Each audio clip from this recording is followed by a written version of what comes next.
December 15th, 2020 Fluency. Select two statements that are true. So only two are going to be selected.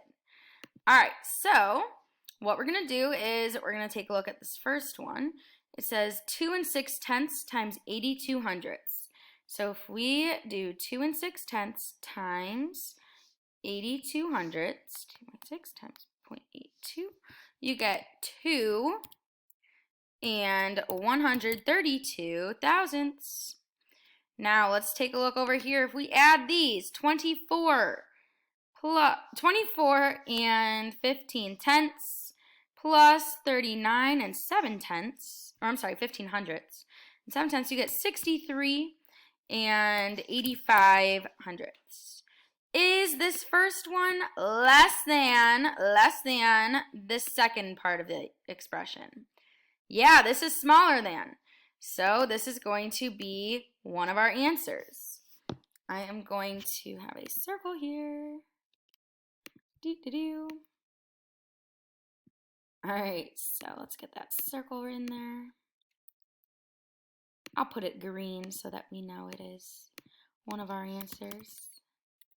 So remember, we're only selecting two, so we know this one's good.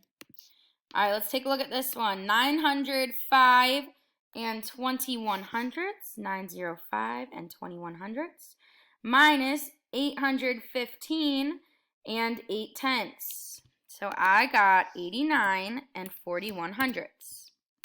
Let's take a look over here. 7,281 divided by 9. I get 809. Oop, not 808, 801. Now, is 89 bigger than 809? No, so I'm going to put that in red. Nope. All right, and then I'll put this one in green. Perfect. All right, so next one. We have these three numbers that we're adding together. So 34 and 22 hundredths plus 99 plus 16 and 52 hundredths. We get our 149 and 74 hundredths. Now on this side, we have 24 divided by 12, which we get 2. So is 149 and 74 hundredths greater than or bigger than 2? Yes, it is. So let's put that. Now let's double check that last one and make sure that last one is incorrect because we're only supposed to select 2. So let's take a look. So 15 and 3 tenths times 8. I get 122 and 4 tenths.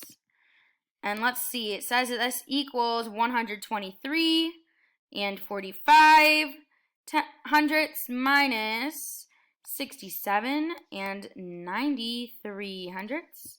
And I get 55 and 52 hundredths. So are those two equal? No, they're not. So we have it correct as the first one and the third one. And that's all for our fluency. Great job.